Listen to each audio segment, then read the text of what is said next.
Sometimes we hear the phrase, nobody taught me about money in school. But we cannot afford to let that stop us from actually reaching our money goals. Welcome to my channel. I'm Candice, Latham, about something that you've probably heard, something that you probably felt about how nobody's taught you about money in school.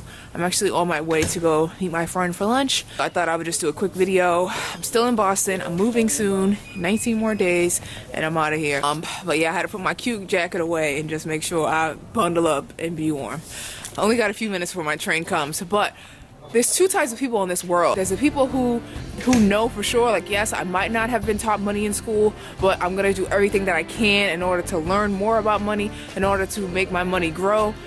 And I'm gonna do everything that I can to just take action. Whether that means I'm gonna have to pay for that, whether that means through it's a book, whether it's a course, whether it's coaching, I'm gonna do everything that I can possibly in order to grow and not let that excuse stop me from actually investing my money. First person, right? The second person is the person who says, yes, nobody taught me about money in school, and so that's why I am where I am, that's why I'm stuck, that's why I can't do it, because my parents didn't teach me either, and then my friends don't know about money, and so this is just the world that I live in. And I can't make any changes because my job doesn't pay enough, and so I can't make my money goals, right? You see, like, the difference between the person that's just going to make excuses and there's a person that's going to, invest in themselves, take action, and do whatever they have to do. And I hope that you can be the person who does whatever they have to do in order to reach their money goals and not let excuses keep you stuck. I even took a poll on my channel, and not too, like, I had a few responses. Hopefully I can get more, but I asked, what are your top goals? What are your top money goals for 2020? So if you can comment that below to let me know what your top money goals are in 2020.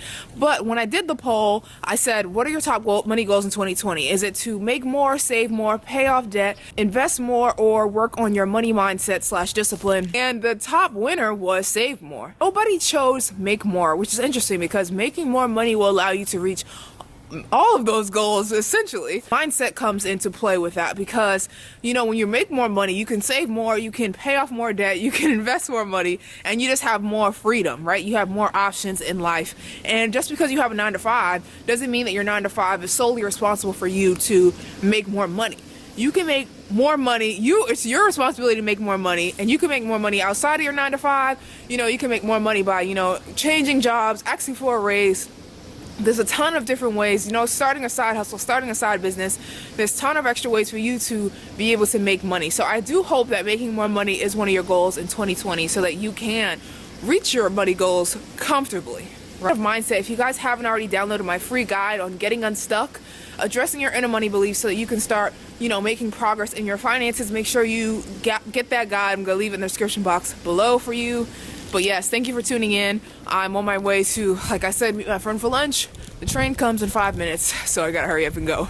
But yes, until next time, don't forget to let me know in the comments what are your top money goals for 2020, and I will see you guys in the next video.